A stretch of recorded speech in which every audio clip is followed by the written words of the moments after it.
Salut tout le monde, c'est Rems, et aujourd'hui, dans les multiverses, on attaque quelque chose de complètement différent sur cette chaîne. Je vais créer une équipe avec que des capitaines. Pas des as, pas des génies, que des leaders, des mecs qui portent des brassards, qui prennent leurs responsabilités dans les moments chauds. Et pour info, j'ai nommé cette équipe Shosei. En japonais, ça donne une étoile de généraux, et je trouve que ça claque comme nom. Je le précise, cette équipe est 100% hypothétique. Ce n'est pas parce que je mets un personnage dedans que ça veut dire qu'il n'était pas à sa place dans son équipe. Mais avant qu'on construise une équipe, quelques petites règles à prendre en compte. Comme je l'ai dit, je ne vais construire une équipe que de capitaines qui l'ont vraiment été dans les mangas originaux.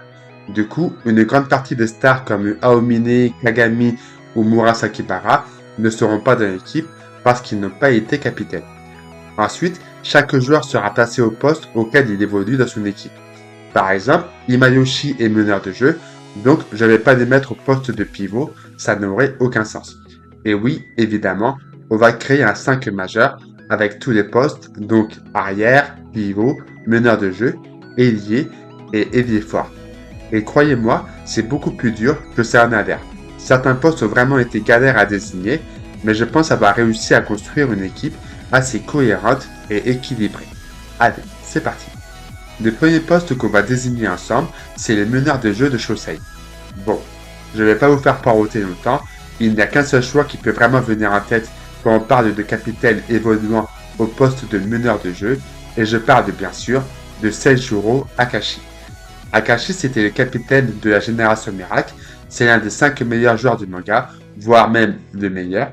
C'est un capitaine qui force le respect, il a une lecture de jeu quasi inégalable, ses dribbles sont d'une efficacité redoutable, c'est l'un des joueurs les plus intelligents du manga, bref, difficile est de trouver un meilleur candidat que lui à ce poste. Mais maintenant, quelle version d'Akashi on pourrait prendre? Parce que clairement, si on prend la version Rakuzan, on parle d'un Akashi dont l'objectif est de gagner à tout prix, qui veut dominer tout le monde, y compris ses coéquipiers, donc le mettre dans une équipe de capitaines comme Shosei serait pas une bonne idée. Pour faciliter les choses, je vais prendre le Akashi post-Winter Cup. Ce Akashi a réussi à réconcilier ses deux personnalités, il respecte ses coéquipiers et il les élève à un tout autre niveau. Et on pourrait d'ailleurs imaginer qu'il se soit rendu compte de ses erreurs passées et qu'il veuille créer une équipe de leaders. Mais maintenant, il veut mener une équipe, pas la dominer. Alors, il crée Shosei, une équipe de capitaines, de généraux, des mecs qu'il respecte, des leaders avec qui il peut collaborer, pas juste commander.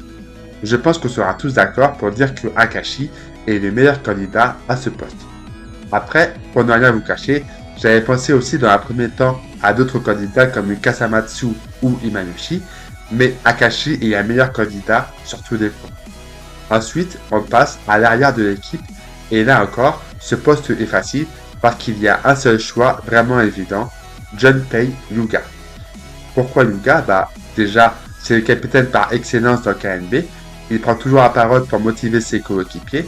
Pendant la demi-finale face à Kajo, il rebooste Kiyoshi, il encourage des rookies comme Kuroko et Kagami, et pas besoin de vous rappeler que Hyuga est sûrement le meilleur shooter du manga après Midorima. Après, pour être honnête, j'ai vu sur certains sites que Imuro était devenu le capitaine de Yosen après le départ de Okamura, et comme il évolue lui aussi au poste d'arrière, il pourrait être un bon candidat avec ses shoots mirages. Vous pouvez donc mettre Imuro, mais personnellement, je pense que Hyuga serait un meilleur candidat à ce poste. La seule vraie limite, c'est que vu qu'il est encore jeune, il peut parfois perdre confiance en lui, comme face à Kirisaki Dashi. Face à Rakuzan, il conteste la décision de l'arbitre et décroche assez bêtement une 4e faute, ce qui l'a cloué sur le banc une bonne partie du match et ce qui a handicapé son équipe. Parce que, clairement, si Hyuga avait été là pendant tout le match, Seirin aurait été moins en difficulté face à Rakuzan. Donc, il doit apprendre à mieux gérer ses émotions, mais il arrive généralement à se reprendre quand il le faut. Il n'est pas ultra athlétique et il ne crée pas trop pour les autres, mais avec Akashi comme meneur dans cette équipe, pas besoin. Hyuga a juste à shooter et c'est ce qu'il fait de mieux. Donc l'arrière de Shosei serait Hyuga sans trop de débat. Ensuite, le pivot. Et là, j'hésite parce qu'il y a 3 candidats assez sérieux à ce poste. On a Taisuke Otsubo, le capitaine de Shutoku. Kosuke Wakamatsu, le capitaine de Toho après le départ de Himayoshi. Et enfin, je suis sûr que beaucoup l'ont oublié, mais il y a également Iwamura, le capitaine de Seiho. Donc ça va pas être facile d'en désigner un, on va procéder par élimination. Déjà, Iwamura, c'est un des meilleurs pivots de la capitale, mais on a vraiment vu qu'au début du manga. C'est sûrement l'un des capitaines les plus intègres du manga, on a bien vu comment il respecte Seirin après leur match, mais je ne le vois pas vraiment au niveau des deux autres. Wakamatsu, c'est l'un des pivots les plus forts de KNB. Sur le plan physique, il est capable de rivaliser avec Kiyoshi, mais il peut avoir tendance à s'emporter un peu trop quand il n'est pas d'accord avec ses coéquipiers, comme par exemple Aomine. Mais je me dis que dans une équipe de capitaines, il ne devrait pas y avoir trop de conflits. Après, si je suis honnête, je pense que Kotsubo est un meilleur pivot que Wakamatsu dans tous les aspects du jeu. Il est plus calme, plus posé, il a de l'expérience comparée à Wakamatsu, il est au moins aussi fort que lui si ce n'est plus, et il sait se faire respecter par ses coéquipiers. Ça ne se joue pas à grand chose, si vous préférez mettre Wakamatsu dans la 5 majeur, franchement, je ne serais pas surpris. Mais pour moi, Otsubo est un meilleur candidat, donc ce serait lui, le pivot de Shosei. Maintenant, on passe à l'ailier fort. Je pense que je vais vous surprendre. Dans Kuroko Basket, quand on pense aux ailiers forts, les premiers noms qui viennent en tête sont Aomine ou Kagami. Seulement, je vous rappelle que ces deux-là ne sont pas capitaines. Et croyez-moi, j'aurais bien aimé qu'ils le soient parce que j'ai beaucoup galéré pour trouver un candidat à ce poste. Parce qu'il n'y a presque aucun capitaine de ailier fort dans KNB. Du moins, je le pensais. Parce qu'après réflexion, j'ai trouvé la paire de rares. Celui que ni vous ni moi n'avons vu venir, Mitsuhiro Ayakawa de Kaijo. Parce que oui, Ayakawa devient capitaine après le départ de Kasamatsu et il serait un joueur très utile dans Shosei. Ayakawa, c'est le spécialiste du rebond et de la défense. Ce mec prend genre 90% des rebonds, il saute comme un malade, il a un timing parfait et il est hyper athlétique. C'est simple, si Yuga est dans un mauvais jour, ce qui n'arrive pas non plus si souvent, vous pouvez être sûr à 99% du temps que Ayakawa récupérera des ballons. Il faudrait vraiment que son adversaire soit un Murasakibara pour être en difficulté. Et encore, je pense que Ayakawa pourrait lui poser des problèmes. Mais dans les pires des cas, il y aurait Otsubo pour le soutenir, donc avec ces deux-là, la raquette serait bien protégée. Bon, il y a aussi Okamura qui est devenu ailier fort après l'arrivée de Murasakibara et qui est bien sûr le capitaine de Yosen et qui pourrait donc être un sacré atout pour l'équipe, surtout vu sa puissance physique, mais je pense que Ayakawa serait plus utile. Son seul vrai défaut, c'est qu'il ne serait pas un gros scoreur, il mettrait à peine 10 points par match, et encore, mais avec Yuga et Akashi, cette limite devrait rapidement être comblée. Ayakawa, c'est le mec qui ferait le sale boulot, qui récupérerait des rebonds quand il le faudrait, et c'est aussi de ce genre de joueur dont une équipe a besoin. En tout cas, dans ma vision de ce à quoi Shosei pourrait ressembler, Ayakawa a totalement sa place. Et maintenant, on passe au poste le plus galère de toute cette construction, l'ailier. Alors, là, je vais faire un énorme pari. Parce que c'est bien simple, il n'y a quasiment aucun capitaine ailier. Les seuls joueurs que j'ai pu trouver à ce poste qui sont d'un bon niveau, ce sont Kisei et Miyagi, mais évidemment, ils ne sont pas capitaines. Donc je vous avoue que pendant un moment, je me suis demandé si j'allais pas devoir trouver une nouvelle idée de vidéo, ce qui m'aurait un petit peu embêté parce que j'avais pas écrit d'autres scripts. Mais après réflexion, j'ai réussi à trouver un candidat. Par contre, je vous préviens, je suis allé le chercher très loin. Le seul joueur que j'ai trouvé, on ne l'a vu ni dans l'Interlycée, ni dans la Winter Cup. Alors j'ai dû choisir un joueur qui jouait à Taiko, qui était capitaine de la génération Miracle avant Akashi. Et oui, vous l'aurez compris, je parle bien sûr de Shuzo Nijimura. C'est lui qui tenait les rênes au collège avant que Akashi ne devienne capitaine. Il jouait ailier et il était assez fort pour se faire respecter par Aomine, Murasakibara, Akashi, bref, tous les monstres de la génération Miracle.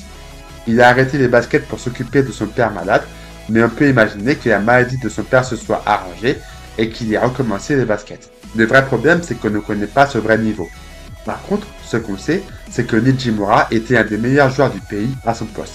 Il a réussi à être capitaine de la génération Miracle pendant 2 ans, à les tenir en respect, à les commander, et si des joueurs avec une mentalité aussi forte lui obéissaient, c'est qu'il avait un niveau de dingue. On sait que la philosophie de Taiko, c'est la victoire à tout prix. Donc si Nichimura est resté dans cette équipe pendant au moins 2 ans et qu'il était titulaire à tous les matchs, c'est qu'il avait le niveau pour en faire partie. Mais honnêtement, c'est un pari. On ne sait pas vraiment. Cependant, on est obligé d'admettre que Nichimura était un excellent capitaine capable de gérer son équipe. Il n'acceptait pas qu'on sache l'entraînement. Il a même refait des portraits à Aizaki pour cette raison. Pour rappel, Akashi avait autorisé Aomine et Murasakibara à ne plus venir s'entraîner. Nijimura, lui, il n'aurait jamais accepté ça. Il aurait su encourager Aomine quand celui-ci commençait à s'ennuyer. Nijimura est un capitaine vraiment exemplaire, donc oui, il n'aurait pas des stats aussi folles que Kisei, mais il serait à la hauteur. Atteindre le niveau des rois sans couronne serait pas si déconnant que ça, je pense. Et dans cette équipe, il y aurait une mentalité différente que celle de Taiko, et il aurait totalement sa place. Du coup, avec ce dernier poste, on a notre 5 majeur. Akashi, meneur de jeu, Yuga au poste d'arrière, Otsubo, pivot de l'équipe, Ayakawa, ailier fort, et Nijimura, ailier. Et en vrai, je pense que cette équipe serait vraiment très forte. Il ne mettrait pas 150 points par match comme la Génération Miracle, mais ce serait une équipe complète et solidaire, efficace dans chaque domaine du jeu. Akashi servirait parfaitement ses coéquipiers, Yuga se montrerait décisif dans les moments importants, Otsubo et Ayakawa feraient le job de la raquette. La seule vraie inconnue, c'est Nijimura, parce que c'est pas vraiment son niveau, mais vu qu'il était sûrement dans le top 5 au collège, je pense que c'est un pari pas si risqué que ça. Rien ne dit qu'il n'a pas continué de s'entraîner, et de toute façon, avec une équipe comme Shosei, il serait totalement à sa place. Du coup, avec ces 5 joueurs, on aurait, je pense, une des meilleures équipes du manga, capable de battre n'importe laquelle du manga original. Enfin, hormis la Génération Miracle, évidemment. Mais toutes les autres équipes, que ce soit Shutoku, Yosen, Tuo ou même Seirin, bah en vrai, je pense que Shosei pourrait les vaincre. Je le redis, mais l'objectif de cette vidéo est simplement le divertissement. Je ne veux pas changer les équipes qu'on a eues dans KNB, simplement voir ce que cela donnerait si on avait une équipe composée exclusivement de capitaines. Et en vrai, je suis plutôt content du résultat. Parce que Shosei, ce ne serait pas une équipe comme les autres. C'est une équipe qui brillerait à chaque poste, une équipe qui se battrait sur chaque ballon. Ils formeraient une des meilleures défenses de championnat. Ils auraient une puissance d'attaque et une complémentarité d'une efficacité redoutable. J'arrive par exemple à imaginer Otsubo faire des écrans pour laisser à Yuga l'occasion de passer ses shoots à 3 points. Et même si ce dernier rate ses shoots, Ayakawa serait au rebond pour récupérer les ballons. J'arrive aussi à imaginer à quoi pourrait ressembler un duo entre Akashi qui ferait des passes millimétrées à Nijimura. En plus, comme ces deux-là jouaient ensemble au collège, ils auraient déjà des automatismes. Et puis vu qu'il s'agit d'une équipe de vrais leaders, il n'y aurait pas vraiment de problème d'ego. Et encore, j'ai pas parlé du banc parce qu'avec des joueurs comme Wakamatsu, Imuro ou encore Osamatsu, bah, autant vous dire que cette équipe a largement de quoi faire tourner son effectif. Maintenant, c'est à vous. Est-ce que Shosei serait l'une des meilleures équipes du manga? Quelle équipe pourrait les battre? Est-ce que vous auriez rajouté d'autres joueurs aux différents postes? Je vous laisse me le dire en commentaire. Sur ce, je vous souhaite une bonne journée ou soirée. Moi, c'est Rems et je vous dis à très bientôt dans notre multiverse. Ciao!